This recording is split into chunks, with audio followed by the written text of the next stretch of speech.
right? So everyone loves fantasy, right?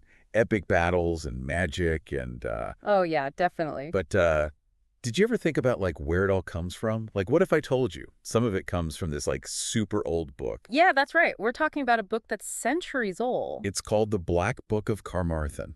Oldest surviving Welsh manuscript. Exactly. And it's got all these like poems and stories. It's like, It's like a snapshot of the Celtic world. yeah, and not just like any old history. It's like the DNA of fantasy. I know, right? Think Uh, about Lord of the Rings, Harry Potter. even Star Wars. Like they all have these connections back to this book. It's amazing. So for this deep dive, we're going to like see how this book shaped like everything. Wizards, Heroes, mythical creatures, entire civilizations. the whole shebang. Yeah. But first we got to understand the Celts themselves. Right. Like, who were these people? Yeah. Well, here's the thing. They weren't like a big empire or anything. Okay. They were like all these different tribes spread out across Europe. Oh, so like different groups. Yeah, Yeah. exactly. Fierce warriors. I can dig it. Poets. His storytellers. So basically like the ultimate fantasy people. Right. And they were super connected to like nature and the spirit world. Gotcha. So not just like brawny barbarian. No, definitely not. They had like a deeper side. Definitely. And here's the thing. They didn't write a lot of stuff down. So how do we know all this? Well, they had this thing called oral tradition. Oh, so like word of mouth. Exactly. They passed down their stories, their beliefs, all through like spoken words. It's like a giant game of telephone. And somehow those core ideas survived. Yeah. It's crazy, right? It is. And that's why Wales is so important. Okay, why? It's like it became the place where Celtic tradition really held on and their language survived, which is huge. So we can actually understand them. Exactly. That's awesome. Yeah, and that's where the Black Book of Carmarthen comes in. Okay, so it's in Welsh. Yep, written in Welsh. So it's like this direct link to this lost world. I know, it's like finding a treasure chest. Full of stories. Exactly. And some of those stories are familiar, but with like these crazy twists. Okay, spill the tea. Like Merlin, for example. Oh yeah, Merlin. Right. Everyone pictures him as this like wise old dude. Yeah, like Gandalf or Dumbledore. Like exactly. Long beard, flowing robes. Yeah. Dropping wisdom bombs. But the Black Book of Carmarthen shows us a totally different Merlin. Okay, I'm intrigued. He's like this wild prophet dude hanging out in the woods. Oh, wow. Super connected to nature, but like also dealing with some heavy stuff. So not the wise old mentor I was Not expecting. even close. More like a wounded shaman. Interesting. Right. Channeling this crazy power, but also carrying a lot of pain. So like he's powerful but troubled. Exactly. And you know what's even more interesting? Yeah. This wounded healer thing, it pops up everywhere. Really? Yeah, in different cultures, different time periods, even like modern psychology. Wow, so it's like a universal archetype. I know, right? So it's not just a cool character, it's tapping into something deeper. Absolutely. And it makes you think, how did we go from this like wild Merlin? To the wise old dude we all know. Yeah. How did later authors change him so much? That's a great question. It's like seeing how a character evolves. Yeah, it makes you appreciate storytelling. Like how writers borrow, blend, reinvent things to make something new. And speaking of reinvention, let's talk King Arthur. Oh, yeah. Excalibur the Round Table. The whole Camelot thing. Exactly. Like he's larger than life, right? You'd think so, but hold on. In the Black Book of Carmarthen, Yeah. no grand destiny, no magic sword. He's just mentioned as one warrior among many in a battle. Oh, snap. So no special treatment? Nope. Just a quick shout out. So how did he go from that to, like, the ultimate king? Well, stories change over time, you know? Yeah, they get more epic. Exactly. Details get added, legends grow. And real people become myths. Yeah. And it also shows how much we love the chosen one idea. Oh, yeah, the unlikely hero rising to the challenge. That idea is everywhere. It's like a universal story. It's like that reluctant hero thing we see all the time. Yeah, exactly. And the Black Book of Carmarthen shows that idea was already there centuries ago. That's so cool. I know, right?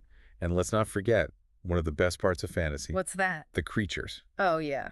The monsters, the beasties. And the Black Book of Carmarthen does not disappoint. No, it does not. It's packed with them. All right, let's hear about some of them. Well, they have these early versions of creatures that we still see today. Oh, really? Yeah, and the descriptions are so vivid. Like you can almost see them. Exactly, like they're coming to life right off the page. So it's like a glimpse into what people were afraid of back then. And what fascinated them? What were some of the ones that like really stood out to you? Well, one that grabbed me right away was the red dragon. Oh, yeah. The symbol of Wales. Right. But in the Black Book, it's more than just a symbol. Okay, what is it then? It's like this representation of the fight between good and evil. Whoa. It's a force of destruction, but also creation. So like a powerful duality. Exactly. Like the dragons we see today. Like Smug? Yes. Or Drogon from Game of Thrones. Yeah. That sense of awe and terror. Exactly. And then there's this other one. Okay, hey, It's called the Whispering Ghost. Oh, that sounds creepy. It is. It's like this harbinger of death. So it like tells you when you're going to die? Basically, yeah. It whispers the names of people who are about to kick the bucket. Okay, that's seriously creepy. Right. It's like a precursor to those ring wraiths in Lord of the Rings. Or those banshees in Irish folklore. Yeah, exactly. Super spooky. Okay, we got to talk about the fair folk. Oh, yes. But we're not talking Tinkerbell here. No. These are not your Disney fairies. Okay, good, because that would be terrifying. Right. The fair folk in the Black Book are powerful and mysterious. And dangerous. Oh, yeah. Potentially very dangerous. They represent like the wild, untamed forces of nature. So more like the fae we see in modern fantasy. Exactly. Alluring, but menacing. You never know if they're going to help you or curse you.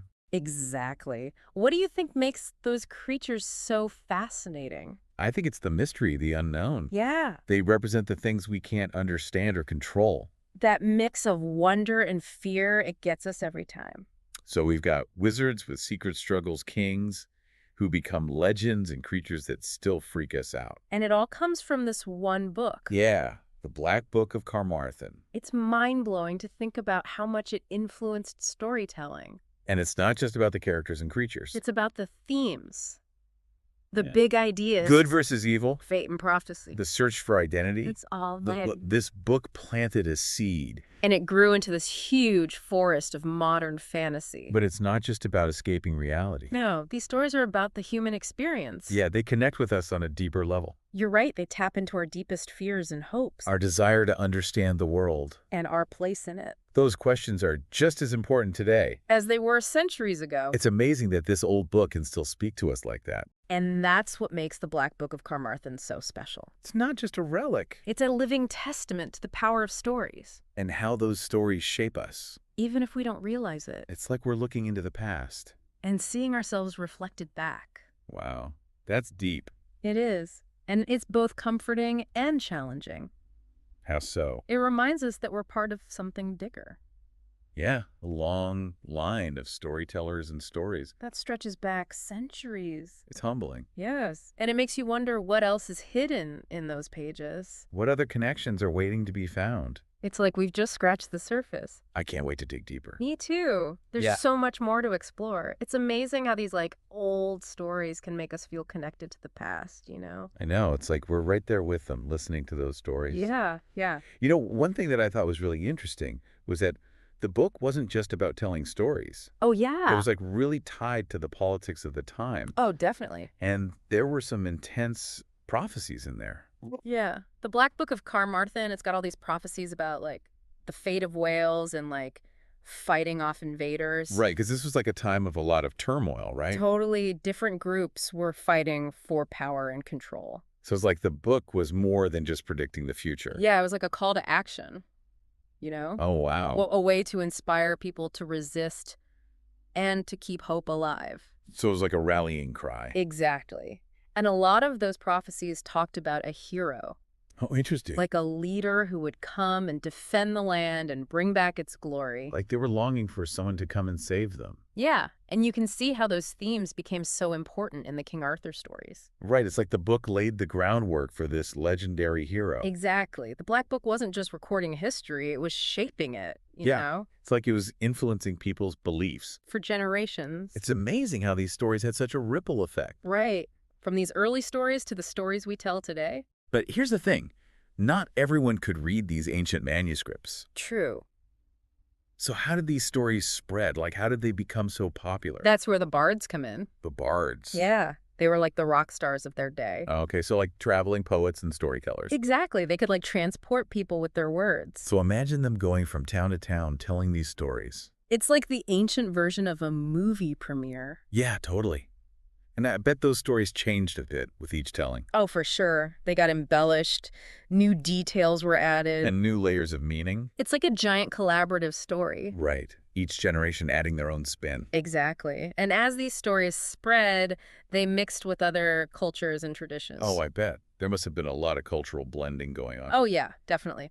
They took elements from Norse mythology, Roman history, even Christian beliefs. Wow. It's like a melting pot of influences. And it created this unique British mythology. So we're not just talking about Welsh folklore. No, we're talking about the roots of British identity. It's amazing to see how all these different pieces came together. And that's what makes the Black Book of Carmarthen so important. Right. It shows us this process of cultural exchange. How myths and legends change and adapt over time. It's a reminder that cultures aren't static. They're always influencing each other. It's like storytelling itself is this dynamic process. Yeah, it's not about sticking to the facts. It's about capturing the essence of a story and letting it grow. And change. That's the beauty of it. Right.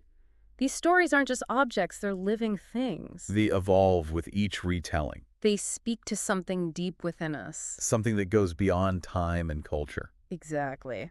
So let's bring it back to today. Okay. Why should we care about this old book? Yeah, what does it have to do with us now?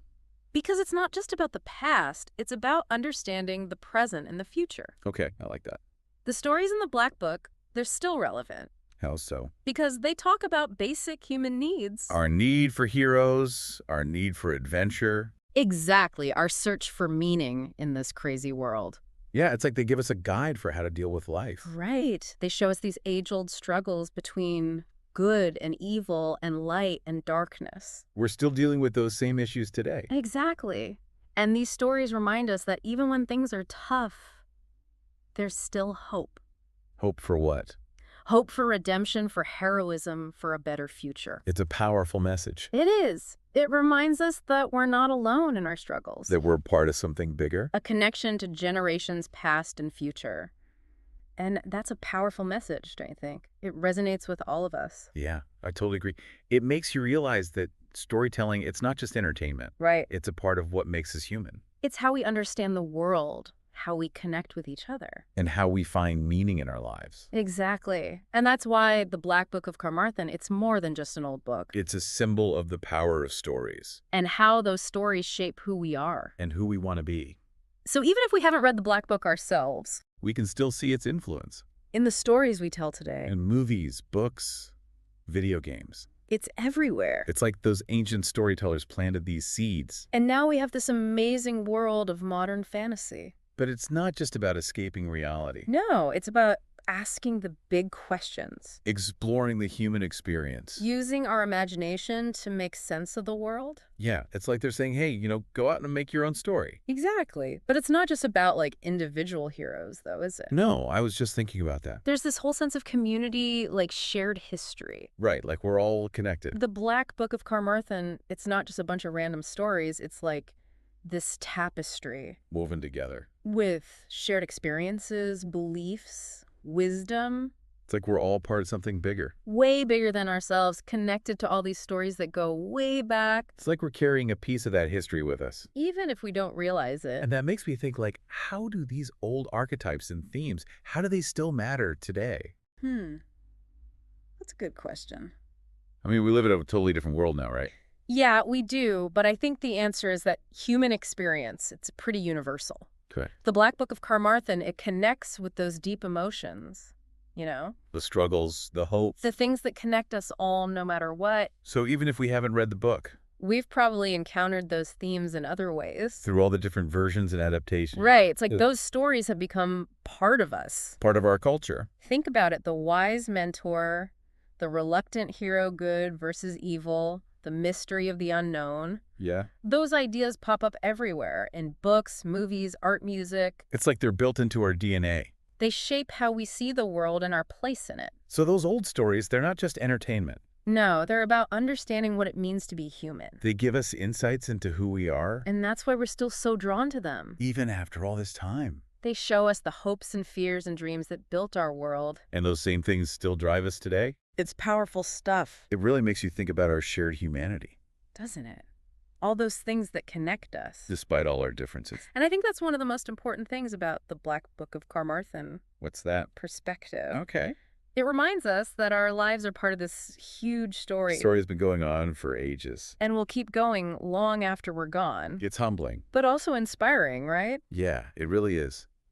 Makes you think about the book's legacy. How it's still shaping stories today. It's amazing to see those connections. From ancient tales to modern blockbusters, The graphic novels, video game. the echoes of the Black Book, they're everywhere. It's like those old stories have grown into this whole new world. A world of fantasy and imagination.